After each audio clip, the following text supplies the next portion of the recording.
नमस्कार, good morning. आज हम ऑनलाइन क्लास में बीएड फर्स्ट ईयर प्रथम प्रश्न पत्र बाल्यावस्था एवं वृद्धि विकास के बारे में अध्ययन कर रहे हैं। जो तीसरी यूनिट हमारी चल रही है किशोरावस्था। किशोरावस्था के बारे में हमने कई सारे पूर्व की वीडियो में भी देखे हैं कि हमने किशोरावस्था की अवधारणा, उसकी परिभाषा, उसकी विशेषताओं के बारे में, उसकी समस्याओं और उनके निराकरण के बारे में हमने अध्ययन किया। इसके साथ में ही कि उसकी शिक्षा की आवश्यकताएं किस प्रकार की होती है और उसमें हम पाठ्यक्रम किस प्रकार विशेष योगदान देता है उसके बारे में हम अध्ययन कर चुके हैं। और इसके अलावा किशोरावस्था की जो शिक्षण विधियां हैं उनके बारे में भी हमने अध्ययन किया। तो आज हम जो नया टॉपिक है, जो एग्ज़ाम की दृष्टि से बहुत ही महत्वपूर्ण टॉपिक है, इसमें होता है कि किशोरावस्था में किशोरों में बहुत सारे परिवर्तन होते हैं और परिवर्तन इतने प्रभावी होते हैं, उसमें कई प्रकार की कठिनाइयाँ आती हैं। कठिनाइयाँ दो प्रकार की होती हैं, सामान्य और विशेष कठिनाइयाँ। तो सामान्य कठिनाइयाँ उनके बारे में भी हम अध्ययन करेंगे और विशेष, ठीक है ना। तो किशोरावस्था में को परिवर्तन काल को विशेष अवस्था माना गया है क्योंकि इसमें सबसे ज़्यादा परिवर्तन होते हैं। तो इन परिवर्तनों के कारण, क्योंकि किशोरावस्था में जो होने वाले परिवर्तन किशोर के भविष्य का निर्धारण करते हैं, इसलिए इस काल को विद्वानों ने कठिन अवस्था, संक्रमण काल एवं निर्माण की अवस्था आदि नामों से संबोधित किया है। इसलिए किशोरावस्था में प्रत्येक अवस्था में परिवर्तन होता है, चाहे शारीरिक रूप से हो, मानसिक रूप से हो, सामाजिक रूप से हो, संवेगात्मक रूप से हो, ये विविध प्रकार के परिवर्तन होते हैं। तो सामान्य में पहला है शारीरिक परिवर्तन संबंधी कठिनाई क्या होती है। अब जिसके शारीरिक परिवर्तन होता है उसमें क्या क्या कठिनाइयों का सामना करना पड़ता है उसके बारे में हम देखेंगे। किशोरावस्था में शारीरिक परिवर्तन तीव्र गति से देखे जाते हैं और इनके संदर्भ में किशोर विविध प्रकार के अनुभव करते हैं, जैसे कठिनाइयों का अनुभव करते हैं। एक बालिका का वजन असामान्य परिवर्तन होता है। अन्य किशोरियों की तुलना में वह अपना भार अधिक महसूस करती है तो उसको यह फील होता है कि मेरा भार बहुत ज़्यादा बढ़ रहा है। तो इस प्रकार की वह अपने आप को तनाव की स्थिति में ले आती है, वह चिंता करती है और वह शारीरिक संरचना और किशोरों के लक्षणों को प्रतिस्थापित करती है।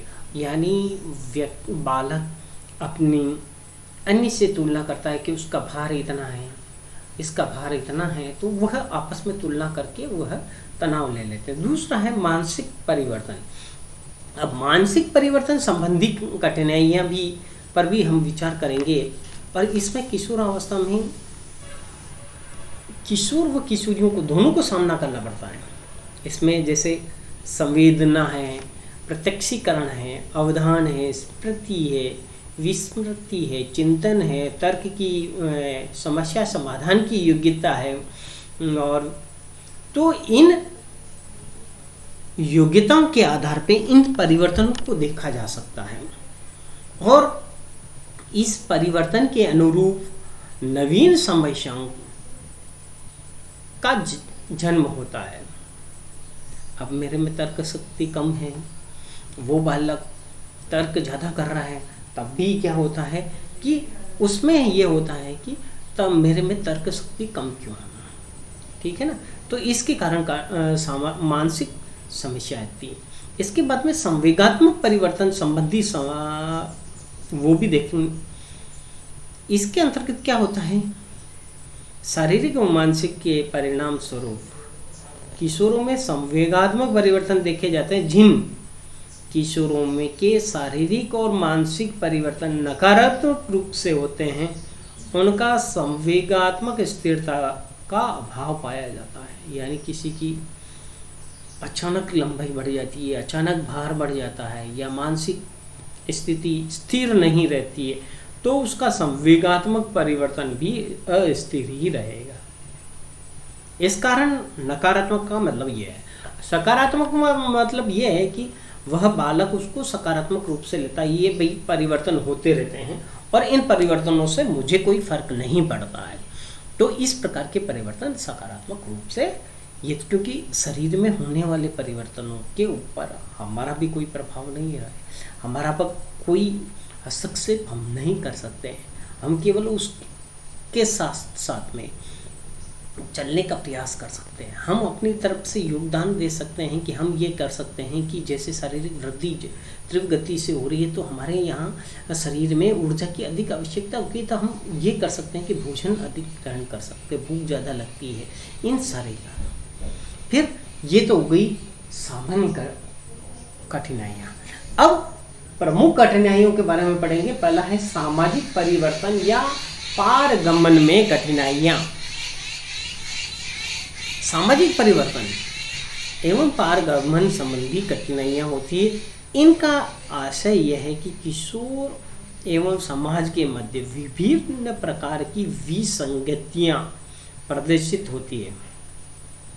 जब बालक अच्छा काम करता है तो उसको पुरस्कार दिया जाता है, और जब असामाजिक काम करता है या बुरा काम करता है, गलत काम करता है, तो उसको दंड दिया जाता है। तो ये क्या कहलाता है? सामाजिक परिवर्तन संबंधी उसके सामने समस्या आती है। फिर संघर्ष संबंधी समस्या आती है। अब वह इन सब के बारे में हम विस्तार से पढ़ेंगे। और संघर्ष संबंधी, अब बालक अपनी समस्याओं से जूझ रहा है, जब समाज में आता है तो वह अपने आप को स्थापित करने के लिए संघर्ष करता है। किसी दूसरे बालक से अलग संघर्ष हो रहा है, अपने आप से संघर्ष हो रहा है, परिवार के सदस्यों से संघर्ष हो रहा है। इस प्रकार वह संघर्ष की स्थिति आती है।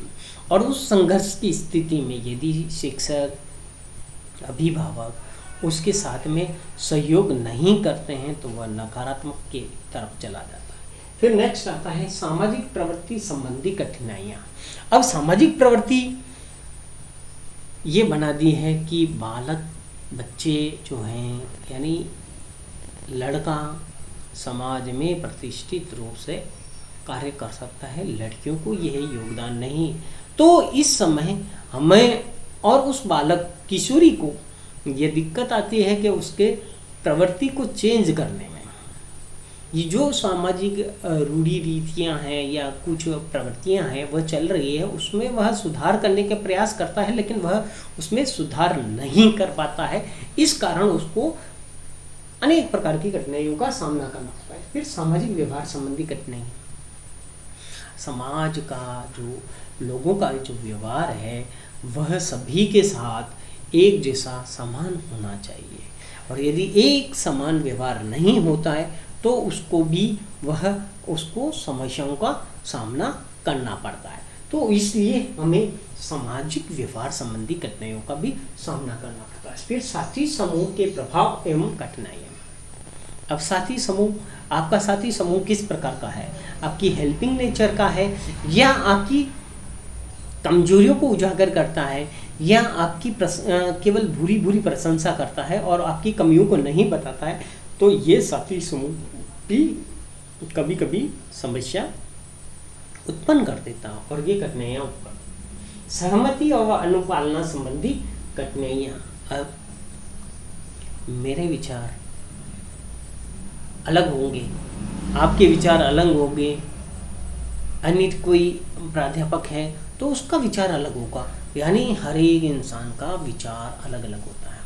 अब इनमें सहमति बना पाना, अब मैं यदि कोई कार्य कर रहा हूँ तो मैं अपने विचार को थोपूंगा नहीं, सबसे मिल बैठ के एक विचार, कॉमन सामान्य विचार हम प्रतिपादित करेंगे और उसके संबंधित बात करेंगे। फिर है आत्मदृढ़ता संबंधी कठिनाइयाँ। अब जब आपको ये निर्णय लेना है कि आप की ग्रेजुएशन हो चुकी है अब आपको बीएड करना है या आपको क्या करना है। इस समय आप ढुलमुल नीति अपनाते हैं तो उसमें दृढ़ता का अभाव होता है, आत्म दृढ़ता का अभाव होता है। वह ठीक है, चलो बीएड कर लेते हैं, यहाँ एसटीसी कर लेते हैं, यहाँ अन्य पोस्ट ग्रेजुएशन कर लेते हैं। तो आप अपना रास्ता स्वयं तय करें और उस पर दृढ़ रहें और उसी के ऊपर अपना फोकस रखें और उसी की ओर आगे बढ़ें। फिर अगला है व्यक्तित्व एकीकरण संबंधी कठिनाइयाँ। अपने व्यक्तित्व को एक करके रखना है, यानी बहुव्यक्तित्व वाला व्यक्ति कभी कभी हानिकारक होता है समाज के लिए भी, और हमें सारे गुणों को मिला के व्यक्तित्व के जितने भी गुण हैं उन सबको अपने अंदर समेटना है और उन सब में समायोजन रखना है, और संवेगों में भी समायोजन रखना है और अपने व्यवहार में भी समायोजन रखना है। तो व्यक्तित्व के एकीकरण संबंधी हमारी कठिनाइयाँ होती है कि हम अपने व्यक्तित्व को निखारने के लिए क्या क्या प्रयास कर सकते हैं, उसकी तरफ हमारा ध्यान होना चाहिए। तो आज हमने परिवर्तन काल की प्रमुख कठिनाइयाँ हैं उनके बारे में, सामान्य और प्रमुख कठिनाइयों के बारे में पढ़ा। सामान्य में 3 प्रकार की कठिनाइयाँ थी, शारीरिक, मानसिक और संवेगात्मक परिवर्तन संबंधी कठिनाइयाँ। और परिवर्तन काल की प्रमुख कठिनाइयों में सामाजिक परिवर्तन या पारगमन की में कठिनाई, फिर संघर्ष संबंधी कठिनाई, सामाजिक प्रवृत्ति संबंधी कठिनाई और व्यवहार संबंधी यानी सामाजिक व्यवहार संबंधी कठिनाई, और साथी समूह के प्रभाव या उनसे उनके व्यवहार में कुछ इस प्रकार की कमी होती है जिससे हमें कठिनाई हो सकती है। सहमति या अनुपालन संबंधी कठिनाइयाँ होती है, आत्मदृढ़ता संबंधी कठिनाइयाँ होती है और व्यक्तित्व एकीकरण संबंधी कठिनाइयाँ होती है।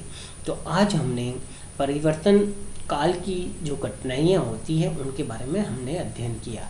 आज का टॉपिक हमारा यहीं समाप्त होता है, लेकिन मैं महाविद्यालय परिवार की तरफ से आप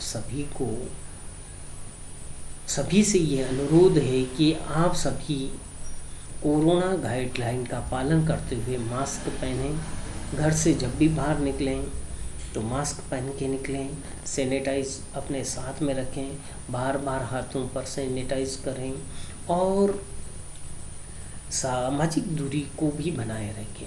और आप सुरक्षित रहेंगे तो परिवार सुरक्षित रहेगा, मोहल्ला सुरक्षित रहेगा और हमारा गांव सुरक्षित रहेगा, और गांव से हमारा जिला, तहसील, ये सारे राज्य और हमारा देश सुरक्षित होगा। आप सबको इस महामारी से लड़ने के लिए हमें प्रयास करने हैं। धन्यवाद। जय हिंद, जय भारत।